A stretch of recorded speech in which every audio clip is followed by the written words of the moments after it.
Welcome to the Fantasy Football Prophet Podcast, hosted by Craig Phillips and Jeff Torrey. Visit us at fantasyfootballprophet.com. And now your hosts, Craig and Jeff.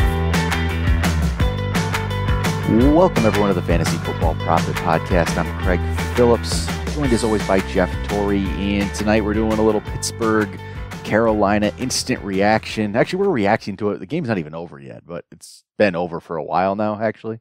Man, I thought this was going to actually be a pretty good game, but the really good Pittsburgh team showed up tonight, and just the really good Ben Roethlisberger showed up, and just domination.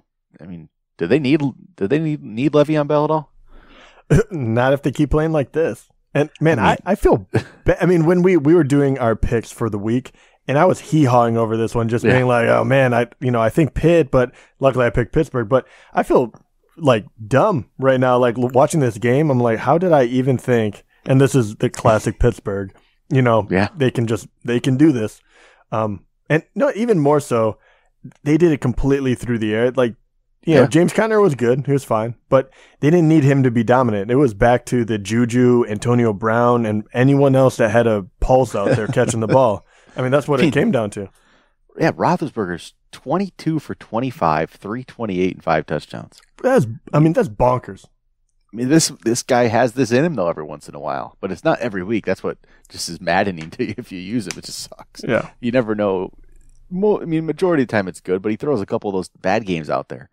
But this one was just really, really good. Yeah, and that started off with that 75-yard touchdown to Juju there. Juju only had 2 catches for 15 after the first offensive play of the game. That's it. But it didn't matter.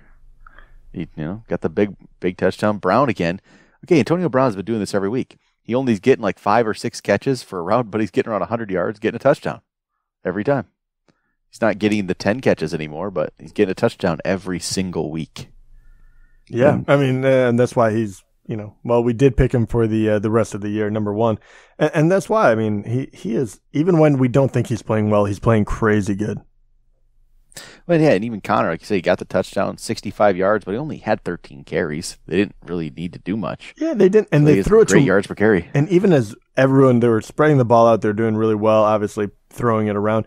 He only caught 1 pass. He was only targeted once, which obviously is a huge difference from, the past few games where he was heavily targeted, not only rushing, but receiving as well. But even if we do go away from that, as good as Pittsburgh looked, the funny part is you look at Carolina, and there are 2 guys on here that if you played them in fantasy, you are very happy still. Like Cam Newton did fine. He didn't do spectacular, but he did fine. But Christian McCaffrey, for how many games in a row is this, has looked tremendous. He has, yeah. He's one of the top guys right now. He's just, what is this? I'm pulling up his stats right here. So this is 3 straight weeks now where he went 17.6, then he went 27.7, and now 31.8 tonight. Just huge games for him. And he's catching touchdowns, running in touchdowns. He's easy top 10 back now all the time, if not better than that. And yeah, even in a game where his team loses by 31 points, he just has a huge fantasy game. So that was it, though. Newton ended up with 18.7, so he didn't kill you if you used him. It's not great, but hey, you can live with it. Other than that, no one really. Olsen didn't do much. Funchess didn't do anything. It's all McCaffrey. Yeah. So this guy's good. McCaffrey, you're looking at his numbers, and obviously in the past 3 games he has really dominated. And these past 3 games, and why he is actually, setting himself up compared to the games in the past where he obviously was good, but he wasn't dominant like he has been, is the fact that he's been getting the ball around the goal line. He didn't have 1 rushing touchdown before week 7. And then you hit that, and all of a sudden he has 4 in 3 weeks. Do you think that production around the goal line is going to continue?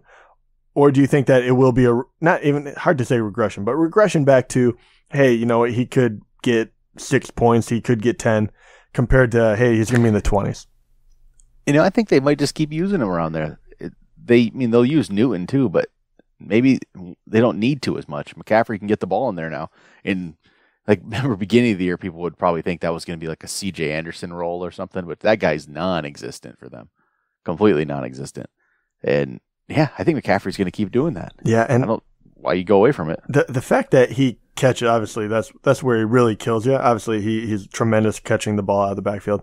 But you look at his schedule moving forward as well, and McCaffrey just keeps rising up my ranks because, I mean, you're looking at Detroit, which is, susceptible, Seattle, and then it really gets fun when you start talking about the end of the season and playoffs. Tampa Bay, Cleveland, New Orleans, Atlanta. All those teams, either they score a lot or they don't have very good defenses, which just sets him up. That is a terrific playoff schedule. I mean, anybody would be smart to go get McCaffrey right now, wouldn't they? They would look like a genius. Which, right? They would look pretty good. Let's see. Would you trade James Conner for him? You know what? I think I just might. Yeah, you might have pulled off that deal recently. I mean, looking at Pittsburgh's schedule, this is a great game for their offense, but now they do have Jacksonville next week. They go on the road to Denver. Denver isn't the same defense they were before, but it's still on the road at Denver. It's not the easiest game in the world. They play the Chargers. It's a home game, so who knows? Then they go to Oakland. That should be a good one. But then they play against New England, which, hey, you don't know. Don't know how that's going to go. I mean, McCaffrey has the better schedule. That's for sure. Yeah. I think so.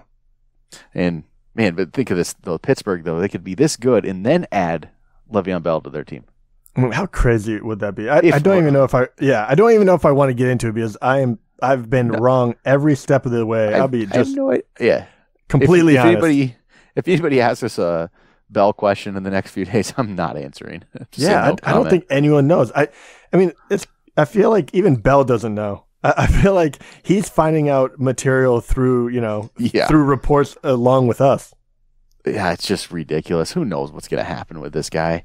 And the way the offense is clicking, they really maybe don't need it, but I don't see how it could hurt possibly. And it really can't. Can it? I mean, there's no way that they're going to let him be that much of a he's already a distraction now. I mean, can you imagine? Even if he comes back, he's not going to really affect it. I feel like it just makes him bulletproof. I don't think you change the game plan necessarily. I think Conner and Bell would both be good. I think in real life football, if they put him in there, the fact that Conner could get hurt. I mean, they were worried about concussion tonight. Yep, it wouldn't slow him down one bit if that happened. So yeah, absolutely. I mean, it would be nice if he was there. But if you're a Conner owner, that is the last thing you want right now. Yeah, really. It makes, because I have that in a league where I'm a Conner owner. I actually have 4 really good running backs in this league, and I don't know what to do. Like normally the move would be, because you only can start 3 of them. The move would be to sell one, to trade one away, and bolster my wide receivers. But since one of them's Conner, I don't know what to do. Here's a question. I mean, this is a good learning opportunity. What are the 4 running backs? It's let's see, who do I have? Melvin Gordon, Zeke, Joe Mixon, and James Conner. Oh wow, you actually do have 4 studs. Yeah, so I don't know what normally. Okay, I should trade one of them because my wide receivers are relatively weak. With let's see, I don't even remember. Why don't I not know? I have too many leagues. I have Brandon Cooks. So Brandon Cooks is my number 1, and then it's Sammy Watkins, who's injured right now. John Brown. I need to boost that up. The problem is, Conner has actually been your best running back. Yeah, and it's a keeper league, so I'd like to keep Conner for the keeper value. But then again, if you go trade away somebody else, which Gordon and Mixon actually have solid keeper value as well, so I'd actually probably look at trading Zeke. Mm-hmm. And the problem get the most back from Zeke. Yeah, go trade Zeke, get another great receiver, and then all of a sudden Bell comes back and Conner's splitting work, and I'm just in not as good a position as I could have been. Yeah, possibly. It's a rough. It's a tough being decision. A Conner owner it's an interesting place right now. It is. Yeah, I did. I had him as a keeper, and he was, but made the argument was my best running back at the time when I had him. But I did ship him off. But as I find out more and more, I don't know if that's going to necessarily bite me or not. But it's working out because you got McCaffrey out of the deal, right? I mean, it's working out so far. Yeah, not bad. It's working. But yeah, it's the life of a James Conner owner. It's a tough one. You don't know what to do right now because you either have one of the best running backs in the league or you have just a guy in a timeshare soon. Is that a late trade deadline for you in that league? Yeah. Okay. Yes. Yep. That's actually I'm actually playing you in that league. It's this week. It's our other league. Oh, lovely. Yeah, you had Cam and Juju go against James Conner tonight. So I have a lot of. Oh yeah, I do. I have a lot of leagues as well. Yeah, Cam and Juju. I'm very happy with both of those. I'm fine with Cam's output. But it's today. just I could really get that team boosted up, but it's hard to know exactly what to do. No, I wish. Well, do you want? Maybe we can make a deal. I need a running back. I like Devontae Adams, but yeah, let's. We'll talk. We'll talk after this. That actually could be helpful. I still don't know what to do. I like how I have Le'Veon Bell in that league as well. So if he comes back, I'm golden. But yeah, we'll find out. See, you would want Connor from me. That's for sure. Well, you say that, but maybe not, because then you get nobody. Not really. Yeah. Zeke trying to make trades on the air. Deadline's Wednesday.